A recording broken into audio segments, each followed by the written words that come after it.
भारत का चांद मिशन नाकामी से दो चार, लैंडर और रोवर ने सिग्नल भिजवाना छोड़ दिए।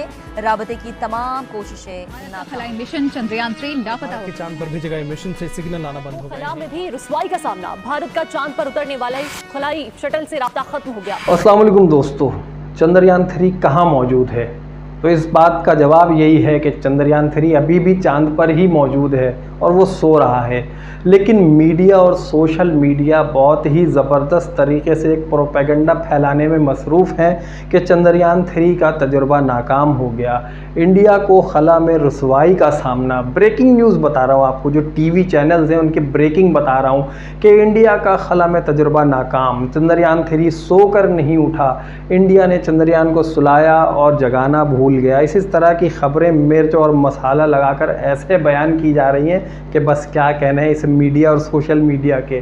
और उसके बाद हमारे यूट्यूबर दोस्त, उन्होंने तो बहुत ही हद कर दी कि इंडिया जो है उसको मुंह की खानी पड़ गई, दोबारा से उसका जो है राब्ता मुनक़ता हो गया चंद्रयान से राब्ता नहीं हो रहा है, इसरो का मिशन नाकाम हो गया। तो दोस्तों ये सारी ऐसी खबरें हैं जो गलत हैं, झूठ हैं और इनका हकीकत से कोई ताल्लुक़ नहीं है। तो दोस्तों यहाँ ये बात आपको बताता चलूँ कि चंद्रयान-3 का मिशन ही टोटल एक लूनर डे का था और एक लूनर डे होता है 14 दिन और 14 रातों के बराबर। मतलब ये कि ज़मीन पर जो 14 दिन और 14 रातें होती हैं उसके बराबर एक लूनर डे होता है। और उस लूनर डे में चंद्रयान को जो मिशन मुकम्मल करने थे उसने वो मिशन मुकम्मल कर लिया। चंद्रयान-3 ने अपना मिशन बड़ी कामयाबी से अचीव कर लिया है और उसे 14 दिनों के लिए इसलिए भेजा गया था। मतलब ये कि एक लूनर डे के लिए इसलिए भेजा गया था कि वो उसका टारगेट यही था। और उसने करना क्या था? उसने करना ये था कि दिन में रोशनी लेकर वो अपने सोलर पैनल के ज़रिए तमाम चीज़ों को चार्ज कर रहा था और बिना किसी रुकावट के अपने टारगेट्स को अचीव कर रहा था। जो एक्सपेरिमेंट्स करने थे, जो कलेक्शन करनी थी, जो तस्वीरें लेनी थी, जो चीज़ें स्पेसिमेंस लेने थे, वो सारे उसने ले लिए और लेने के बाद वो स्लीपिंग मोड पर चला गया। तो इसका मतलब ये नहीं है कि मीडिया ये खबरें फैलाता रहे कि चंद्रयान-3 नाकाम हो गया है, बल्कि ये कहना चाहिए कि चंद्रयान-3 अपना मिशन कामयाबी से मुकम्मल करके सुकून से सो रहा है। यहाँ पर दोस्तों का एक सवाल ये भी हो सकता है कि चंद्रयान को स्लीपिंग मोड पर लगाया ही क्यों?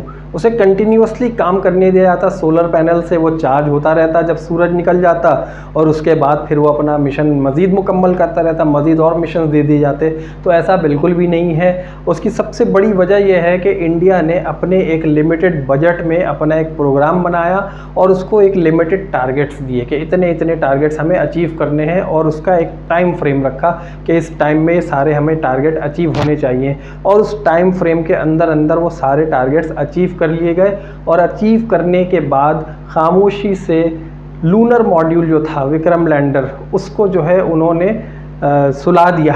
मतलब ये कि स्लीपिंग मोड पर लेकर आ गए और सुलाने के बाद उसे आराम से बैठ गए और ये उम्मीद लगा ली, ये सोच लिया, ये उन्होंने एक्सपेक्ट किया, ये समझ लें उन्होंने एक्सपेक्ट किया कि जब सूरज निकलेगा चांद के ऊपर, सूरज की रोशनी आएगी और आने के बाद सोलर पैनल जब दोबारा उसको चार्ज पर लेकर आएंगे, एनर्जी लेंगे सूरज से और उसके बाद बैटरीज चार्ज होंगी, तो हो सकता है कि वो दोबारा ऑन हो जाए। हम उसे कोशिश करेंगे ऑन करने की। अगर ऑन हो जाता है तो ये तो मतलब एक प्लस पॉइंट है ना, डबल आपको उससे फ़ायदा मिल रहा है। लेकिन अगर ऑन नहीं होता है तो उसका कोई नुकसान भी नहीं है, क्योंकि जितना काम उसे करने के लिए भेजा गया था उसने अपना उतना काम तो कर लिया है। अब अगर मज़ीद वो जाग जाता है, स्लीपिंग मोड से वापस आ जाता है, रीस्टोर हो जाता है और मज़ीद एक्सपेरिमेंट्स के लिए रेडी हो जाता है, तो ये इंडिया के लिए एक प्लस पॉइंट होगा। खलाबाजी में इंडिया एक और नाम कमा लेगा कि उसने अपना लूनर मॉड्यूल चांद के ऊपर सुला दिया और बाद में सूरज से एनर्जी स्टोर करने के बाद रीस्टोर हुआ और रीस्टोर होने के बाद दोबारा से